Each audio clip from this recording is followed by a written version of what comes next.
Doctor साहब, तुमने रोशनदान में कीलें ठुकवा कर बंद करा दिया था। हाँ, फिर ये आया कहाँ से? समझ गया, वाशरूम की नाली से आया होगा घोरी। मुखिया सिंह की जहनी रो मुतासर होती जा रही थी, उसकी आंखें सुर्ख होती जा रही थीं। फिर वो गुर्राई हुई आवाज में बोला, मगर तुमने क्या किया डॉक्टर? कौन सा तीर मार लिया तुमने? मालूम था तुम्हें ये होना है, तो हमें क्यों नहीं बताया? कुछ तो करते हम। मैं बचा लेता अपनी मनोरमा को, पर अब क्या करूं? बताओ मैं क्या करूं? झूमर तो हमारा भी उतर गया महाराज। सदियों से हमारा कबीला सरताज कबीला था। शीशनाग वो भी इच्छाधारी। झूमर था हमारे कबीले का। अब 2 कौड़ी के रह गए हम लोग। भाड़ में जाओ तुम सब। मैं क्या करूं? इसे मेरी बेटी के बदन से हटा दो, वरना मैं चाकू से इसके टुकड़े टुकड़े करके अपनी मनोरमा के शरीर से अलग कर दूंगा। जो मन चाहे करो नंबरदार जी, ये तो माटी है। अब माटी तो माटी ही होती है। तुझे सब मालूम था। हाँ नंबरदार जी, मगर हमारी हिम्मत कहाँ थी कुमारी जी के लिए कोई बात करते। मर गई मेरी मनोरमा, मर गई।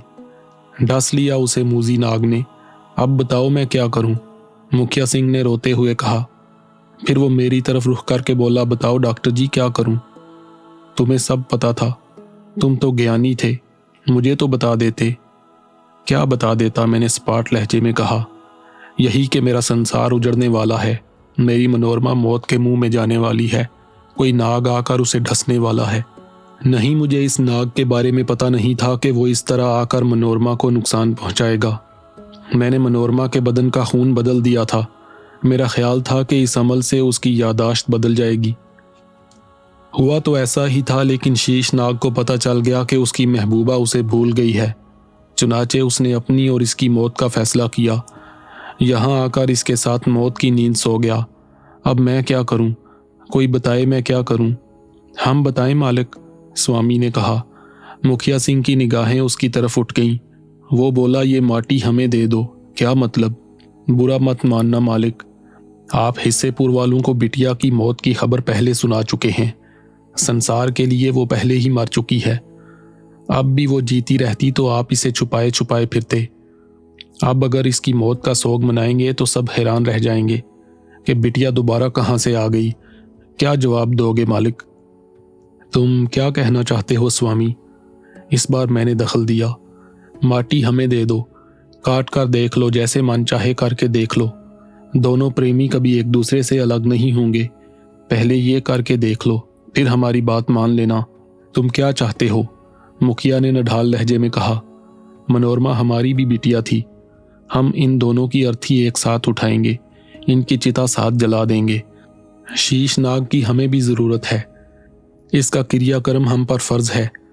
इस तरह हमारा काम भी हो जाएगा। वरना महाराज एक बात कह दें, हम लाखों सांप हवेली में घुस आएंगे और शीशनाग को ले जाएंगे।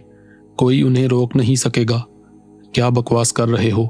मुखिया सिंह को फिर गुस्सा आ गया। जो सच है सो कह रहे हैं। स्वामी पथरीले लहजे में बोला, क्या मुसीबत है? मुझे बताओ डॉक्टर, मैं क्या करूं? मुखिया सिंह ने रोते हुए कहा। हमें स्वामी की बात मान लेनी चाहिए, इससे बहुत से मसले हल हो जाएंगे। हम रात की तारीकी में बिटिया की अर्थी खामोशी से ले जाएंगे, फिर अपने तरीकों से इन दोनों का क्रियाक्रम कर देंगे। मैं अपनी मनोरमा की चिता अपने हाथ से जलाऊंगा। मुखिया सिंह ने गुलूगीर लहजे में कहा। ना महाराज ना, ये जिद ना करें। किसी को पता नहीं चलेगा कि तरकेशी के साथ कौन है। ये हमारी जिम्मेदारी है। आप होंगे तो सबको मालूम हो जाएगा और बात छुपी ना रहेगी। मैं कितना बदनसीब हूँ, मुखिया सिंह बोला। फिर उसने गर्दन इस बात में हिला दी। रात बड़ी सनसनीखेज थी। मैं मुखिया के साथ रहा। मुखिया सिसक सिसक कर सारे काम कर रहा था। मेरी आंखें भी आंसू से लबरेज थीं। स्वामी ने सारे इंतजामात किए। एक घोड़ा गाड़ी में मनोरमा की लाश ले गया।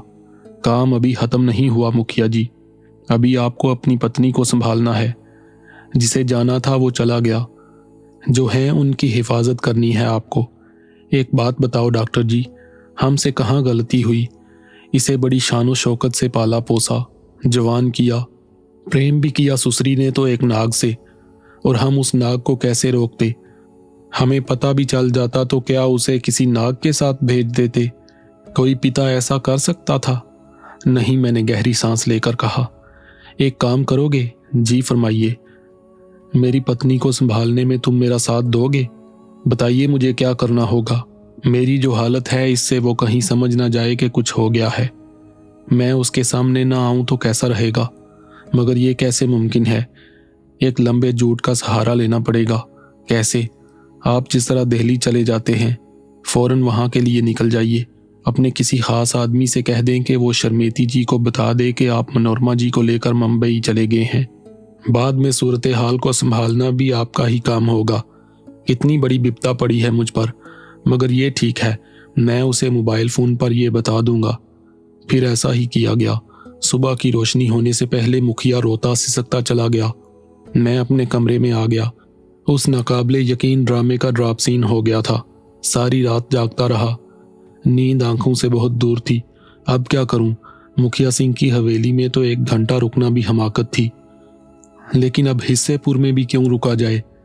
जहां तक हवेली के मामलात थे, इनसे मेरा कोई तल्लक नहीं था। लेटा सोचता रहा। फिर अचानक दुल्हा बाबा का ख्याल आया और एकदम उठकर बैठ गया। जहन में ख्याल आया कि फजर की नमाज वहीं पढ़ूं। हवेली के बड़े दरवाजे पर मुहाफिज मुस्तैद थे। उन्होंने हाथ जोड़कर मुझे सत श्री अकाल कहा। एक ने कहा, महाराज कोचवान तो है नहीं, हम बग्गी निकाल लें? नहीं भाई, ऐसे ही पैदल सैर करने जा रहा हूं। तुम्हारा शुक्रिया, मैंने जवाब दिया और वहां से निकल आया। दुल्हा बाबा के मज़ार की तरफ रुख किया। सुबह के आसार नमूदार होने लगे थे। चलता रहा और आखिरकार मज़ार पर पहुंच गया। सुबह के नूर ने मज़ार के हुस्न को 4 चांद लगा रखे थे। एक गोशा मुंतहिब करके नमाज पढ़ने लगा। बहुत अच्छा लग रहा था। नमाज मुकम्मल करके एक दरख्त के नीचे जा बैठा। अभी ज्यादा वक्त नहीं गुजरा था कि कदमों की आहट उभरी। मैंने चूक कर देखा। वो अमृता थी। सादे से कपड़ों में मलबूस बहुत प्यारी लग रही थी। उसने खुद को छुपा लिया था कि मुझे देख ना सके। वो उसी तरह नजर आ रही थी। यहीं से मज़ार के अंदर दाखिले की जगह थी। फिर उसकी आवाज़ उभरी, मैं आ जाऊं? ये इजाज़त उसने दुल्हा बाबा से ली थी। फिर वो दोबारा बोली, अच्छा आ रही हूं। ये कहकर उसने चप्पल उतार दी और अंदर दाखिल हो गई। ये मलीदा लाई हूं, तुम तो खाओगे नहीं। तुम्हारे नाम का चिड़ियों को डाल दूंगी। देसी घी से बनाया है। अब मेरी बिपता सुनो। मैं अपने बाबूजी को कभी नहीं देखती। मेरे देखने से वो मर जाएंगे ना, आंखें फूट जाएं मेरी। मैं क्यों देखूं उन्हें? उस दिन नजर आए तो दीवार से कूद पड़ी। हाय मैया, मेरी टांग भी टूट गई। अभी तक दर्द है। बस तुमसे एक बात कहनी है, मेरे बाबूजी को कभी दुख ना हो। वो तंदुरुस्त रहें, अच्छे रहें। मेरा क्या है, बस उन्हें याद कर लेती हूँ और खूब रोती हूँ। मन हल्का हो जाता है और बस। ठीक है ना? वैसे एक बात कहूँ दुल्हा बाबा, बड़ा अच्छा लगता है मुझे। मन की बात बता रही हूँ तुम्हें। बहुत याद आता है। मन चाहता है कि उसे छुप छुप कर देखूं, मगर मेरे देखने से उसे नुकसान पहुंच जाएगा, इसलिए नहीं देखती। अच्छा चलती हूं और सुनो, उसकी रक्षा करना, उसे कभी कोई दुख ना हो। ये कहकर उसने आंखें बंद कर लीं और देर तक खामोश बैठी रही। मेरे गालों पर कोई चीज रेंगती हुई लगी तो मैंने जल्दी से चेहरे पर हाथ फेरा। आंसू थे जो न जाने कब कैसे निकल आए। तभी मुझे उसकी आवाज सुनाई दी, चलती हूँ, मेरी बातों का ख्याल रखना, फिर आऊंगी। ये कहकर वो बाहर निकल आई। मैं उसे देखता रहा। कमबख्त आंसू निकलते चले जा रहे थे। मैंने बाबा पर्दापोश की मदद से अपने घर को देखा था। सालगिरह मनाई जा रही थी। सब खुश थे। मेरी याद किसी के दिल में नहीं थी सिवाय एक वजूद के। वो मेरी माँ थी और इधर एक अमृता थी, एक मासूम लड़की जो मेरे लिए दुआ गो थी। क्या करूं इसके लिए? क्या कर सकता हूं? वो चली गई। मैं अपनी जगह से उठा और मज़ार के अंदर दाखिल हो गया। कब्र के सामने दो जानू होकर बैठ गया। मेरे होंठों से पुरदर्द आवाज़ निकली, दुल्हा बाबा परदेसी हूँ, मेहमान हूँ तुम्हारा। मेरे लिए अल्लाह से दुआ करो कि इस मासूम लड़की के दिल से मेरी मोहब्बत, मेरा जुनून निकल जाए। इसे किसी ऐसी पायदार मोहब्बत से रूशनास करा दो कि मुझे भूल जाए, खुश रहे और जिंदा रहे। मैंने गर्दन झुका ली और कुछ देर बैठा रहा। फिर बाहर निकल आया। सूरज निकल आया था। कुछ देर वहां रुका। फिर बाहर रखे मिट्टी के घड़े से आबखूरे में पानी पिया। फिर अहाते से बाहर निकल आया। बाहर कदम रखते ही दिल को सुकून का एहसास हुआ, जैसे किसी ने सहारा दिया हो। हर तरफ हू का आलम था। अब क्या करना चाहिए? ज़हन सपेरों के उस कबीले की तरफ गया। मैंने ऐसे रवायती कबीले कभी जिंदगी में नहीं देखे थे। सपेरों की बस्ती में नागपंची का त्यौहार जिंदगी भर ना भूलने वाली रात की हैसियत रखता था, और अब वहाँ एक अनोखी रस्म हो रही होगी जिसके बारे में स्वामी ने बताया था। दिल चाहा था कि शीशनाग और उसकी महबूबा की आखिरी रसूमात देखूं, लेकिन स्वामी ने मुखिया सिंह को सख्त मना किया था। क्या फ़ायदा वहाँ जाकर बेइज्जती हो। इन्हीं ख्यालात में मगन काफ़ी देर तक चलता रहा। फिर जब ख्यालात से चूका तो मैंने चारों तरफ देखा, मस्जिद में जाने के बारे में सोचता, लेकिन ऐन सामने लारी अड्डा नजर आया। 2 पुराने तर्ज की बसें खड़ी थीं। इक्का दुक्का मुसाफिर नजर आ रहे थे। कंडक्टर आवाज लगा रहा था, चंदूसी चंदूसी, एक सवारी रह गई, चंदूसी आ जाओ बाबूजी आ जाओ, चंदूसी लारी तैयार है, लारी तैयार है। मेरे दिमाग में आवाज गूंजी, लारी तैयार है, और वक्त ही तकदीर है, तकदीर की लारी तैयार है। वक्त के नए सफर का आगाज होने जा रहा है, लारी तैयार है, आ जाओ बाबूजी आ जाओ। कंडक्टर मुझे देखकर बोला। मैं लारी में जा बैठा, लेकिन लारी में एक नहीं कई सवारियों की जगह थी। मुझे लारी में बिठाने के बाद कंडक्टर फिर से आवाज लगाने लगा, चंदूसी चंदूसी, एक सवारी रह गई है, लारी तैयार है। कंडक्टर की चालाकी पर मुझे हंसी आ गई। बेचारा अपना काम कर रहा था। अपना काम ही करना चाहिए। क्या मैं अपने काम कर रहा हूँ? क्या मुझे अपने काम नहीं करने चाहिए? मेरे काम क्या हैं? मैं डॉक्टर हूँ। लोगों की बीमारियों का इलाज मेरा काम है। बाकी सब गर्दिशे वक्त है, और वक्त ही तकदीर है। तकदीर वक्त के दामन से अमल करती है, और वक्त भी तकदीर की तहरीर पर चलता है। आखिरी सवारी आ जाओ चंदूसी चंदूसी, अपना काम करो। अपना काम ही तो कर रहा था कि भूरिया चरण रास्ते में आ गया। एक कामयाब डॉक्टर बनना चाहता था। कभी कोई आसान रास्ता अपनाने के बारे में सोचा तक नहीं था। फिर उसके बाद जो कुछ हुआ वो तकदीर का खेल था। मैंने कभी दरवेश या वली बनने के बारे में सोचा न था। बाबा ने जिन ताकतों से रूशनास कराया था उनके बारे में जो हिदायत थीं, अल्लाह के फजलो करम से उन हिदायत पर अमल किया था। उनसे कभी कोई फ़ायदा हासिल करने की कोशिश नहीं की थी, और अब भी ये नहीं चाहता था। यहाँ हिंदुस्तान में जिन हालात में आया था और जिन हालात में मुलव्वस हो गया था, सब बड़े जानते थे कि उनमें मेरा हाथ नहीं था। अब बड़ों ने मुझसे हाथ खींच लिया। ये उनकी मर्जी। अपने ख्याल में मैं बेकसूर था। और अब अपना काम करो। हाँ, अपना काम ज़रूर करना चाहिए। फैसले वक्त और तकदीर के होते हैं। मेरा काम लोगों का इलाज करना है। वो कहीं भी हूँ, बस इंसान हूँ, बीमार हूँ। यहाँ मुझे पाकिस्तान की सरहद अबूर कराने की पेशकश हुई थी। मैं किसी की पेशकश क्यों कबूल करूँ? वक्त और तकदीर जब चाहे सरहद की दूसरी तरफ ले जाकर पटख दे। मुझे अपना काम करना चाहिए, सिर्फ अपना काम। अचानक जोर का झटका लगा। मैं चूक पड़ा। अरे, मेरे मुंह से आहिस्ता निकला, लारी कब चली, आखिरी सवारी कब पूरी हुई? अंदाजा ही नहीं हो सका। झटका लारी के रुकने का था। सड़क के किनारे एक मर्द एक औरत खड़े थे। उन्होंने लारी को रुकने का इशारा किया था। औरत के सर पर एक गठड़ी रखी हुई थी। मर्द ने टीन का बक्स पकड़ा हुआ था। कंडक्टर ने नीचे उतरकर दोनों चीजें उनके हाथ से ले लीं और लारी की छत पर रख दी। वो दोनों लारी में आ बैठे और लारी दोबारा चल पड़ी। अपना काम करो, अपना काम करो। चंदूसी आ गया। लारी खाली हो गई। मैं भी उतर गया। यहाँ इंस्पेक्टर आजम अली था। उसका बहनोई अमानुल्लाह था। मुझे हाथों हाथ लेते, मगर क्या होता, छुप कर बैठ जाता। सारे काम खत्म, काम जारी रहने चाहिए। रेल की विसल सुनाई दी। मैं चूक पड़ा। निगाह सामने उठी तो कुछ फासले पर रेलवे स्टेशन नजर आया। मैं मुस्कुरा दिया। मेरा क़याम चंदूसी में नहीं होना चाहिए। चुनाचे मेरे कदम रेलवे स्टेशन की तरफ उठ गए। छक छक छक छक। पता नहीं रेलवे इंजन को ईजाद होने में कितना अरसा बीत गया। कोयले और न जाने कौन कौन सी चीज़ों से इंजन चलाए गए, लेकिन कम से कम बरसगीर में इसके पहियों की महसूस गड़गड़ाहट का तस्वर एक ही रहा, एक खूबसूरत रिदम।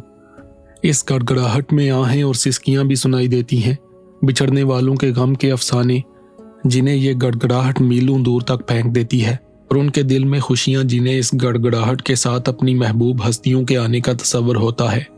उस वक्त इस गड़गड़ाहट में माजी उभरा हुआ था।